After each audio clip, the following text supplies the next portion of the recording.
Before we dive into this incredible tale of loyalty and mystery, we have an exciting contest announcement. There's a special word, and if you comment it, you'll enter a chance to win exclusive weekly prizes. Stay tuned to find out what it is. For several years following my husband's disappearance, a dog returned the jacket he had on when he vanished. Does fate work in mysterious ways, or do we create our own destiny through persistent hope and faith? The morning mist billowed heavily over my front porch, just as it had back in October, when Thomas departed for his routine hiking excursion in the Adara. I was filling my morning coffee, still 2 cups even after all this time, when I noticed the dog. Could it be that this dog holds the key to secrets long buried? What do you think a dog is truly capable of in moments like these? He was a big shepherd mix, slim, yet not undernourished, with perceptive eyes that appeared to hold the burden of secrets. What grabbed my interest wasn't his looks, however.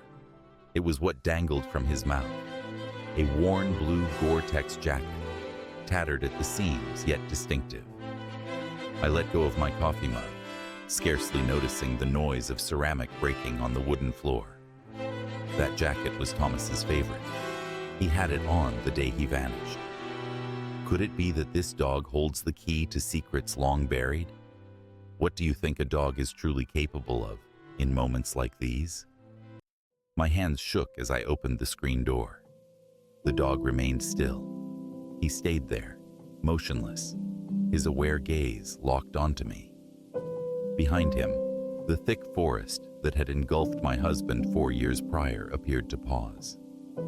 "Hello," I murmured, my voice trembling. "Where did you find that?" The shepherd moved 1 step closer, then another, until he was near enough for me to notice the mud smeared on his paws and the burrs knotted in his coat. He had traveled a great distance. Is this a sign that Thomas's disappearance was more than a simple accident? What if he had discovered something so incredible that it had to be hidden? As I reached for the jacket, memories surged. Thomas putting it on that morning, kissing me farewell, vowing to return before nightfall. The 3 days of searching afterwards, rescue teams scouring the mountains, helicopters, the heartbreaking transition from rescue to recovery, and ultimately, the vacant funeral with an empty casket, as the mountains had held their secret until now. The dog dropped the jacket into my hands and sat down as if he had completed his task, yet his tale wasn't over. Is this a sign that Thomas's disappearance was more than a simple accident? What if he had discovered something so incredible that it had to be hidden?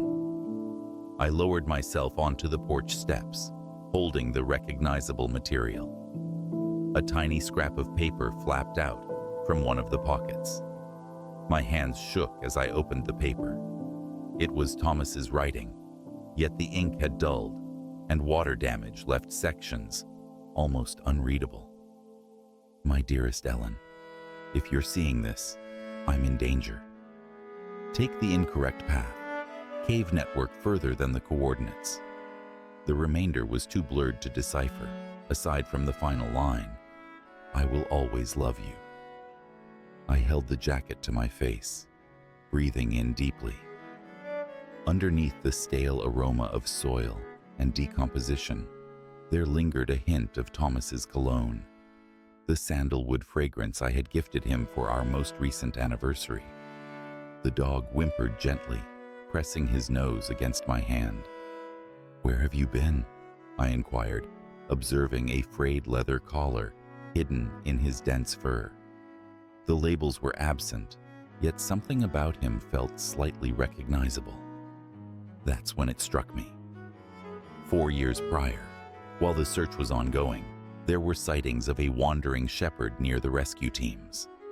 A few volunteers attempted to capture him, believing he could guide them to Thomas, but the dog consistently remained just beyond their grasp, observing from the edge of the woods. I got to my feet, holding the jacket tight to my body. "Do you want to come in?" The dog trailed behind me into the kitchen, his nails tapping on the wooden floors as I picked up the shattered coffee mug. He remained calm, those amber eyes fixed on my face. There was something nearly human in his eyes, an awareness that made me question just how much he understood. Don't forget to subscribe to the channel. It's free and supports us in unearthing incredible stories, just like this one. I contacted Peter Martinez, the chief investigator who had overseen Thomas's case. He retired the previous year, but he had shared his personal number, advising me to reach out if I ever required assistance. The phone rang 4 times until his well-known raspy voice replied, "Ellen, is everything all right?" "The coat, Peter.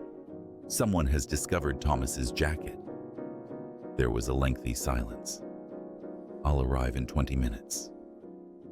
While I waited, I looked at the jacket more closely. Aside from showing signs of weathering, it remained mostly whole. No rips indicating a wild animal assault, no traces of blood. The zipper continued to function. In the pockets, I discovered Thomas's chapstick, a wrapper from a granola bar, and his outdated compass, the needle still defiantly oriented north. The dog observed my inquiry, sometimes tilting his head as if attempting to convey something significant. As I talked to him about Thomas and that awful day, he listened intently, making it seem like we were truly conversing. "He wasn't merely my husband," I said to the dog, dabbing my eyes. "He was my closest friend. We encountered each other in college, both pursuing environmental science. He frequently jested that he fell for me during our initial geology field trip, when I recognized metamorphic rocks quicker than our instructor." The dog's ears immediately perked up at the mention of rocks, and he offered a gentle bark. "What's the matter, boy? Are you aware of something?" A thunder echoed in the distance while Peter scrutinized the entrance. "Do you think love or science will ultimately reveal the hidden truths of our lives?" A knock at the door cut off my inquiry. Peter Martinez was on my porch, appearing just as I recalled. Salt and pepper hair, gentle eyes, and a slight limp from an old injury. His eyebrows lifted when he spotted the dog. "Well, well," he murmured. "Look who finally chose to come down from the mountain." "Do you know this dog?" I inquired, observing as Peter crouched down. Even with his injured knee, the shepherd moved toward him carefully, but without trepidation. "Not really," Peter replied, inspecting the frayed collar. "But every local search and rescue team is aware of him. He is referred to as the Mountain Guardian. For years, he has been seen assisting lost hikers in returning to the trails. Some claim he was once a rescue dog that lost his handler." Peter rose with a grunt, his gaze locking onto the jacket I still held. "Can I?" I passed it to him, observing how he inspected it with the meticulous attention that had earned him a reputation as one of the top detectives in the county. His fingers explored the seams, inspected the pockets, examined the wear patterns. "Ellen, this jacket, it hasn't been out there for 4 years."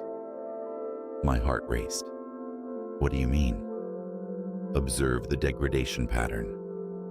This material, despite being exposed, ought to be significantly more degraded after 4 years in the environment. I'd argue this has been revealed for several months, perhaps a year at the most." I settled into my kitchen chair, the consequences causing my head to reel. The dog came over to me, laying his head on my knee as if providing solace. However, that would imply that wherever Thomas might be, this jacket was shielded from the weather for a minimum of 3 years. Peter completed. He took out his phone, browsing through old case documents.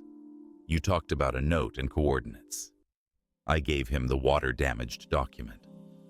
As he examined it, I noticed myself stroking the dog's dense fur, gaining comfort from his sturdy presence. There was consistently something that troubled me regarding this case, Peter eventually remarked.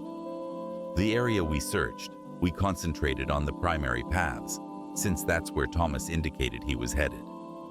However, upon discovering his vehicle, we noticed it was stationed close to the old mine entrance, which had been closed off in the 90s. Precisely. Thomas was an environmental scientist. What if he had another purpose for being there that day? What if he was looking into something? The dog abruptly rose, ears perked, and walked to the front door. He glanced at us with anticipation. I believe, Peter said gradually, he wants us to go after him. I took hold of Thomas's jacket, my hiking boots, and a flashlight. For every comment you leave, you're not only joining the conversation, but also supporting loyal dogs who bring families back together.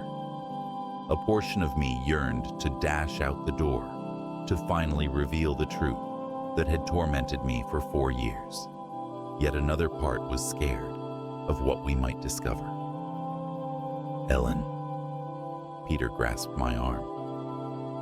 Are you certain you want to proceed with this?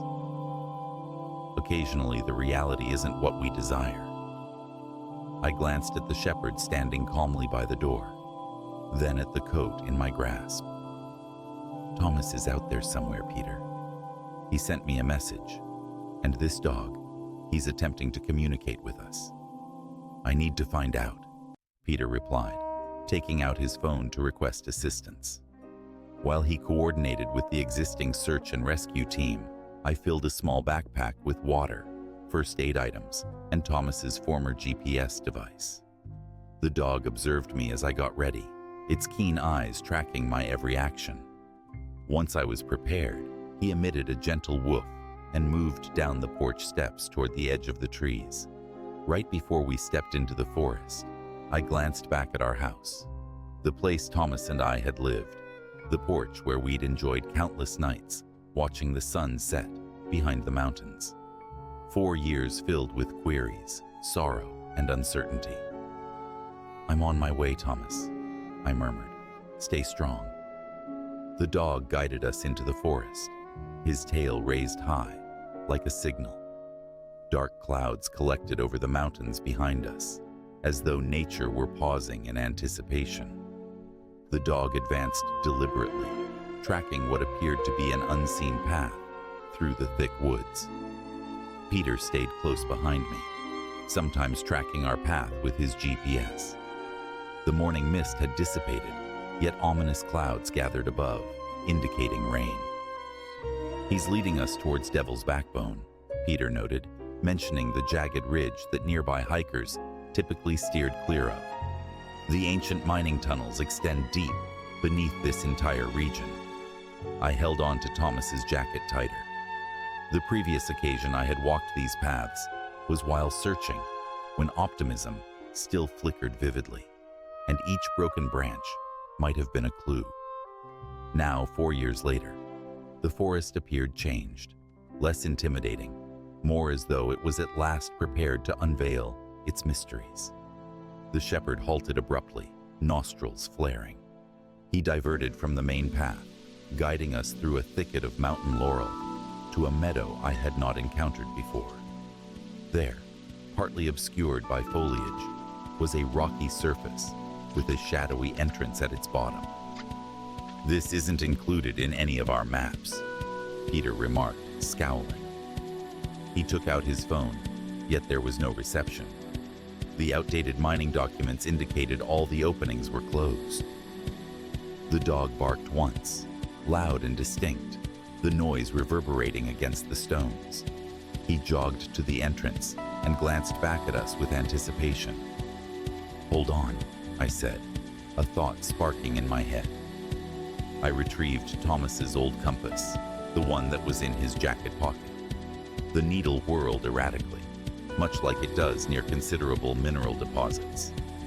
Peter, what if Thomas discovered something here? Something crucial enough to explore? Thunder echoed in the distance, while Peter scrutinized the entrance. "These rocks have fresh marks," he remarked, tracing his fingers along the surface. "Someone's been here not long ago." My heart raced. Not long ago to leave a jacket. Before Peter could respond, the dog dashed into the opening without a second thought. I switched on my flashlight and proceeded, the light revealing glimpses of aged support beams, mining cart tracks partially covered in debris, and boot prints in the dusty ground. "Ellen, hold on!" Peter shouted, but I was already venturing further into the tunnel. The air became chillier, laden with the aroma of damp soil and a metallic essence. The white tail of the dog shimmered in my flashlight's beam, guiding us further into the mountain's core. The tunnel split in various directions, yet our guide never faltered. At one intersection, I spotted contemporary climbing rope fastened to an ancient support beam. "Someone has certainly been here not long ago." "See?" Peter remarked, as his flashlight illuminated a part of the wall. "There are recent tool marks on the stone and what appeared to be sampling bags littered close by. This is a newly conducted geological survey." Suddenly, the dog stopped, fur bristling. A noise resonated through the tunnels, not stones tumbling or water dripping, but something different, something that caused my breath to catch in my throat. It was music, soft, little music, akin to that from a radio with weak batteries. The identical song that was playing in our kitchen the morning Thomas went missing. My hand trembled as I braced myself against the tunnel wall. The melody, Louis Armstrong's "What a Wonderful World," wafted through the shadows like a spirit. Thomas was singing it that morning, playfully mocking my awful dancing while we cooked breakfast. "Ellen," Peter's voice was tense with worry. "Perhaps we ought to wait for help." However, the dog was already heading toward the music, and my feet trailed behind, as if drawn by an unseen force. The tunnel expanded into what seemed to be an ancient mining chamber. Our flashlight beams exposed contemporary gear, strewn around, geological testing instruments, a battery-operated lantern, and discarded water bottles. And there, leaning against a stone wall, was a compact portable radio. The dog approached a slim crack in the distant wall, scratching at the earth. Peter's flashlight illuminated something shiny, a climbing harness, professionally made, half hidden beneath the debris of rocks. Thomas. His name slipped from my mouth softly. The sign of his presence here, after all this time, left my knees trembling. He was investigating something in these caves, something he preferred to keep secret from others. Peter was inspecting the climbing equipment. This arrangement, it's meant for going down. There has to be a vertical shaft located close by. In reply, the dog barked, its sound resonating against the chamber walls.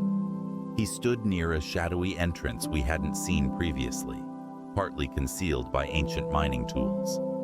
As we got closer, we sensed a noticeable chill of cold air coming up from beneath. Peter directed his flashlight down the shaft. The beam vanished into the shadows, yet we could still hear the faint sound of flowing water. "There's an underground river network beneath us," I remarked, my geologist instincts alert. Thomas had mentioned strange mineral formations in this region, designs that were inconsistent with recognized geological maps. Thunder rumbled overhead, interrupting my sentence, succeeded by the distant patter of rain. The dog whined insistently. "We have to decide now," Peter stated, glancing at his watch. "The rescue team won't arrive for at least another hour, and if the rain pours, these tunnels might flood." I was already putting on Thomas's jacket, checking the pockets once more. My fingers stumbled upon something I hadn't noticed earlier, a tiny USB drive secured in a waterproof casing. "Peter, check this out." I passed him the drive. He intended for someone to discover this. He must have been aware. Another crash of thunder, nearer this time. Water started to dribble down a wall of the tunnel. The dog barked once more, this time more demanding. He looked conflicted between the shaft entrance and the tunnel that led to safety. "There's additional climbing equipment here," Peter remarked, directing his light at a bundle of rope and carabiners. "But Ellen, this is insane. We have to wait for the rescue team."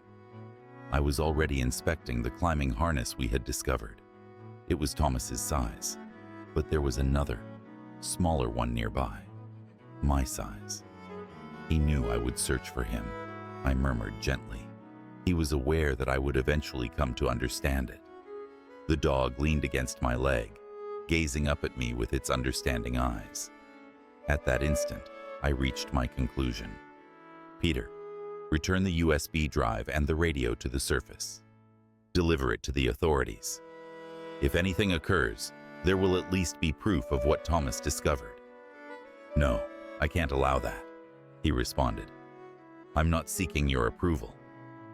I was already fastening the harness around my hips, inspecting the anchors Thomas had installed years prior. They were high quality, built to endure. That dog didn't fetch me Thomas's jacket just to guide me this far. There's an unknown below, something Thomas believed was worth jeopardizing everything for. The rain was coming down more heavily now, its sound resonating through the tunnels like far-off drums. Peter glanced at me, then at the dog, and finally at the tunnel that led to safety. 1 hour, he stated at last. "If you're not back in 1 hour, I'll bring the entire rescue team down here, floods or not." I quickly embraced him, then faced the shaft. The dog remained calmly next to me while I set up the rope system. "Are you joining me, boy?"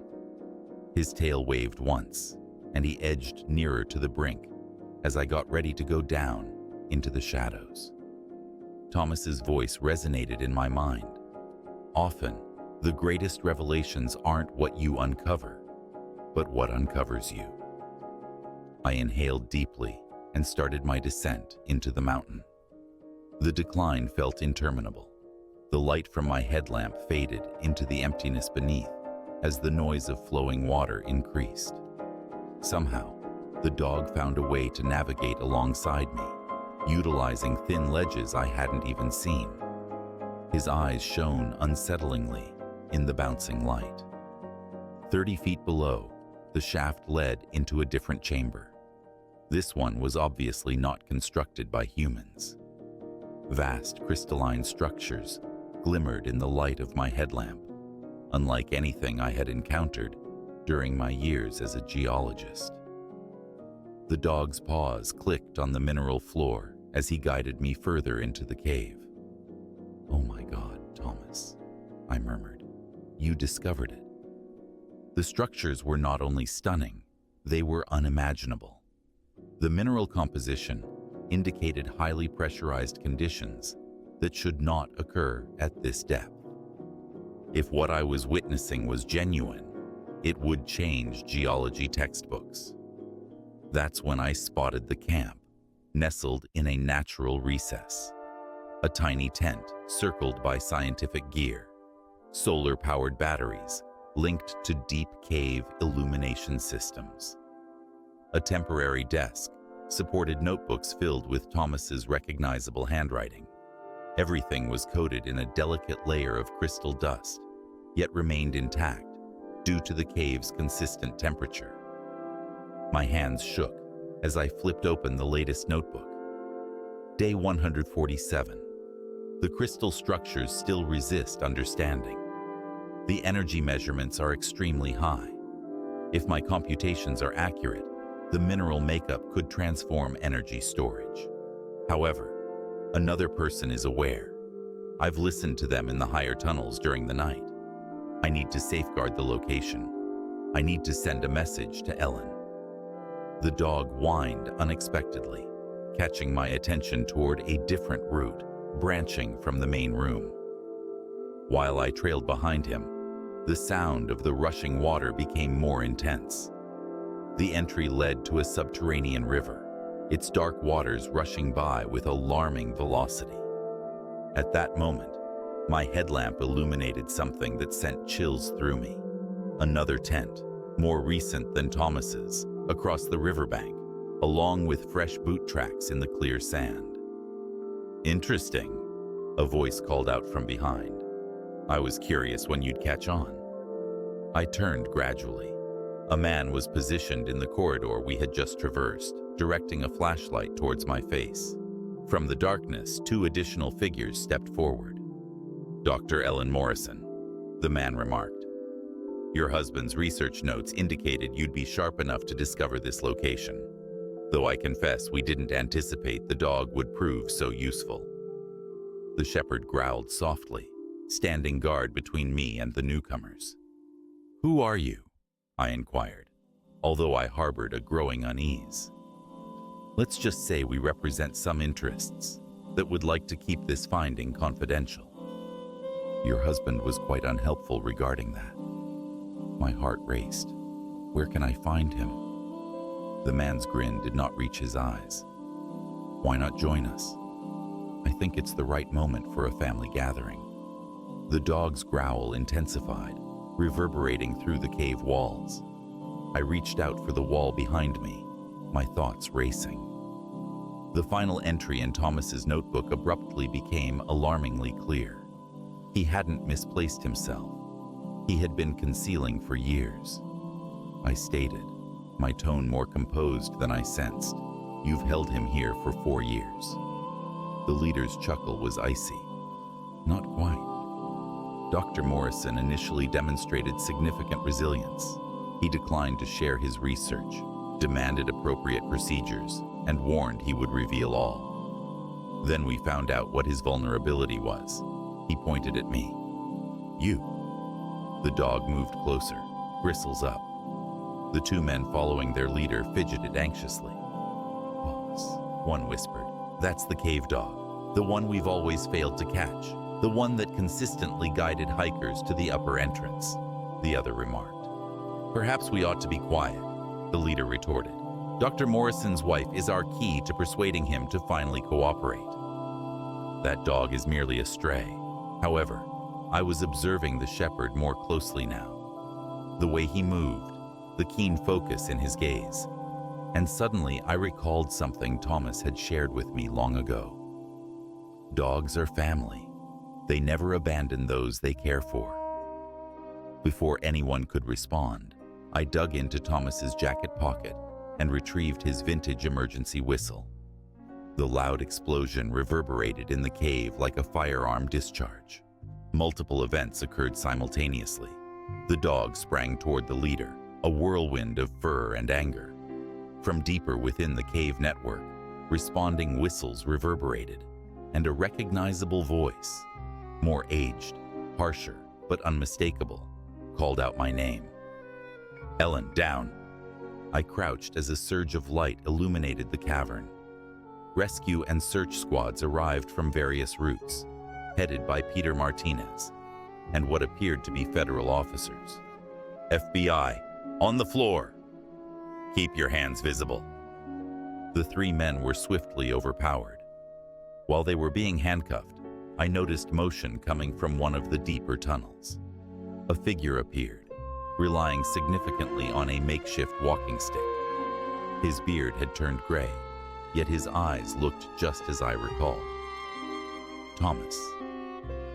He appeared thinner and older, his hair laced with silver, but his smile remained unchanged.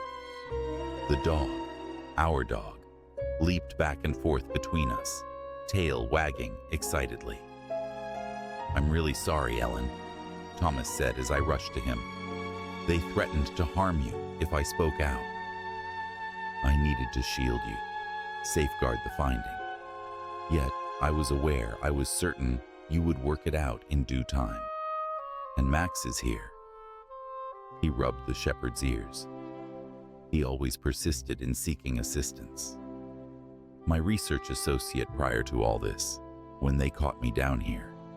He got away and has been acting as our protector ever since, assisting lost hikers and watching over you. Thomas's voice faltered.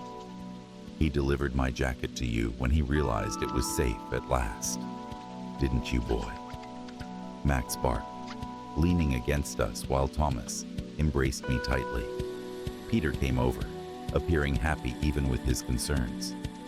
Thomas's encrypted notes on that USB stick enabled us to locate the entire network. Corporate spying, abduction, unlawful mining activities. They're going to be gone for quite a while. The mineral deposits? I inquired. They're safe now and will be examined correctly via appropriate channels. He squeezed my hand. But first, I think I owe you around 4 years of recompense for lost time. While the rescue team secured the scene and recorded the remarkable crystal formations, Thomas, Max, and I started our extended climb back to the surface. The storm was over, and sunlight poured into the cave entrance, the very entrance where Max had guided me, clutching a jacket filled with dreams and mysteries. "Welcome home," I murmured, assisting Thomas into the light. Max joyfully barked, guiding us back down the mountain trail to our home, where 2 coffee cups would once more serve a purpose. Epilogue. A year later, I find myself on our back porch observing Thomas and Max playing fetch in the warm afternoon sunlight. Thomas's limp is hardly perceptible now, although he continues to use a cane during chilly days. Max, now officially our dog, has become chubby and joyful, yet he continues to patrol the property line nightly, always the protector. The discovery of the crystal cave altered everything, not merely our lives. Thomas's studies, now accurately recorded and reviewed by peers, transformed energy storage technology. The cave was designated as a safeguarded scientific location, attracting researchers from universities globally to examine its distinctive formations. However, the true healing took place in quieter instances, such as the evening Thomas finally shared everything: how he navigated the cave system, using his geological expertise to locate safe water and hiding spots, how Max had delivered him food and supplies, how he kept hope alive by writing letters he couldn't deliver. "I spoke to you daily," he admitted, seated on this same porch. "I shared details about the crystals, the cave formations, my theories. Somehow, I had a feeling you'd listen to me sooner or later." Last month, the corporate executives responsible for his abduction received their sentences. Thomas was determined to be present at the trial, standing confidently while he gave his testimony. Max remained at his feet the whole time, a constant presence, just like he had been all those years in the cave. "Coffee," Thomas shouts from inside, bringing me back to reality. He still earns enough for 2, but now we truly share it. "Coming," I respond, grinning as Max leaps up the porch steps in front of me. He's holding Thomas's old blue coat. It has turned into his preferred toy, although we needed to clean it initially. At times, he still presents it to us, as if to remind us of how he aided in reuniting our family. Within, Thomas is arranging his research notes. The university requested that he author a book detailing his discovery, covering both the scientific elements and the human narrative, a story of 2 sciences. He refers to it as geology and loyalty, minerals and love. "Do you know what today is?" he questions while giving me my coffee. "Thursday." He chuckles and shakes his head. "It's been a year since Max gave you my jacket. 1 year ago, you trailed an elderly dog into a cave and discovered me." Max's tail hits the ground at the sound of his name. He's developing gray fur around his snout now, yet his eyes remain as vibrant as ever. "I've been reflecting," Thomas carries on enigmas and belief, about how at times the phenomena we cannot clarify scientifically are the ones that truly matter. Like a dog that never lost hope? I inquire, caressing Max's ears. Like a spouse who never ceased searching, Thomas revises, drawing me nearer, and a love that even 4 years beneath the earth couldn't fade. Outside, the mountains soar against the twilight backdrop, their hidden truths now somewhat less elusive. Max rises and heads to the door, prepared for his evening patrol. But this time, he isn't going solo. Remember, subscribing is simple and ensures you won't miss any new stories that might resonate with your own life's mysteries. Thomas and I stroll alongside him, our small family reunited once more, tracing the routes that brought us back together. Certain people claim it was science that rescued Thomas, the geology that enabled his survival, the proof that led to the downfall of his captors. Some claim it was love, my persistence in not surrendering, Max's steadfast loyalty. I believe it was a combination of both. If this story is touching your heart, consider sharing it with 3 friends who might appreciate the deep bonds of loyalty and love. Ultimately, the most formidable forces in nature collaborate seamlessly, akin to the pressure and time that formed those extraordinary crystals, similar to the loyalty and care that guided a dog to my home in a worn blue coat, reconnecting me with the heart I had misplaced. "Are you set for our stroll?" Thomas inquires, extending his hand. Max barks once, and together we enter the evening glow, trailing our loyal companion along the well-known path, creating fresh memories to fill the empty years. And if you thought this was a story worth telling, wait until you hear our next one. A tale of survival and redemption that will leave you on the edge of your seat. Subscribe to stay updated. Certain mysteries I have discovered do not require resolution. They simply need to be embraced. Similar to the affection shared by a man and a woman, along with the loyalty of a dog that wouldn't allow them to be separated.